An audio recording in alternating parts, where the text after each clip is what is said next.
এখন আমি যাচ্ছি আমার পেঁয়াজের ভিনেগারতে, সাথে আছে হচ্ছে পানি আর তাউলি দেবো, তো ঘাসগুলো নিড়ানি দেবো। মূলত আমার এটা হচ্ছে 10 কাটার এটি আজকে আমি কাজ করবো নিড়ে নিয়ে। তাদেরকে গোটা দেখাই কেমন হয়েছে পেঁয়াজ।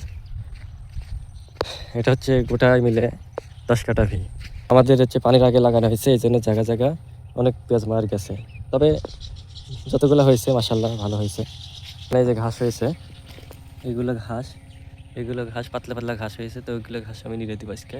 তো এই জন্য আজকে আমি আইছি। আমাদের মূলত মুরগাটা পেঁয়াজ লাগানো হয়েছে, যেগুলোতে অনেক ঘাস বেড়েছে, যেগুলো ঘাস নিড়ে না দিলে দেখা যাচ্ছে গাছগুলো অনেক ক্ষতি হয়ে যাবে। তবে এই জন্য আমরা মুরগাটা পেঁয়াজের ঘাসগুলো নিড়ে দিচ্ছি, আমি এবং আমার ভাই দুজন। গাছগুলোকে সুস্থ সবল রাখতে মূলত নিড়ে দেওয়া হয়। দেখতে পাচ্ছেন আমরা এত বড় নিড়ে ফেলে দিয়েছি, আর অল্প একটু আছে, এখন আমরা নিড়াবো, আপনাদেরকে দেখাচ্ছি।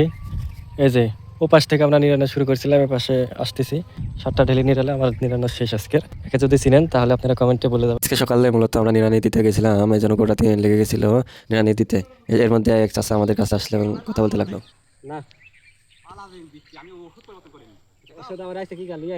তার সাথে কথা বললাম এবং কাজ শেষে আমরা সবাই বাড়ি চলে আসলাম। অনেক কষ্ট করে ভিডিও বানাই ভাই, লাইক কমেন্ট শেয়ার করে পাশে থাকবেন, ধন্যবাদ।